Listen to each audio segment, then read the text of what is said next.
Relationship ఎవరితో ఉండాలి? ఒక స్పెషల్ రిలేషన్షిప్ ఎవరితో ఉండాలి? దేవునితో ఉండాలి. Praise the lord. మనం ఏమి చేయాలంటే శ్రమ వచ్చినప్పుడు ప్రార్థించే వారిగా ఉండాలి. హల్లెలూయా. చాలా మంది చాలా సీక్రెట్స్ ఎవరితో పంచుకుంటారు? యవనస్తులు ఏం చేస్తారు? ఫ్రెండ్స్తో పంచుకుంటారు, లేదా ఇంకొద్ది మంది పక్క వాళ్ళతో, పక్కింటి వాళ్ళతో, ఎదురింటి వాళ్ళతో, ఉద్యోగం చేసే వాళ్ళతో, కొలీగ్స్తో పంచుకుంటారు. ఇంకా ఏదైనా వేరే వేరే వేరే కేటగిరీస్లో ఉన్నవారు వారికి సంబంధించిన వారితో పంచుకుంటూ ఉంటారు. మనుషులు ఏం చేస్తారో తెలుసా?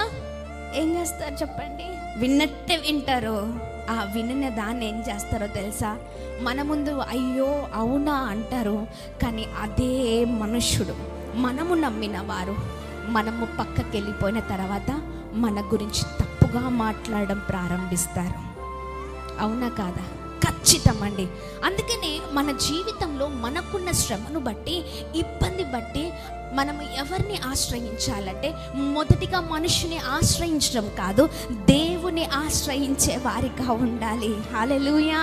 దేవుని ఆశ్రయించడం మొదలు పెట్టినప్పుడు ఆయనతో ఒక చక్కని అనుబంధం కలిగి, దేవా ఇదిగోండి నాకు ఈ పరిస్థితి ఉందయ్యా, ఇదిగోండి నాకు ఇబ్బంది ఉందయ్యా, నాకు ఈ కొరత ఉందయ్యా, నాకు ఈ కష్టం ఉందయ్యా, దేవా నీవు సహాయము చేసే దేవుడవు కదా, నాకు సహాయము చేయవా అని నువ్వు నోరు తెరచి అడిగితే ఆయన ప్రతి కొరత నుంచి ఆయన తొలగించే దేవుడై ఉన్నారు.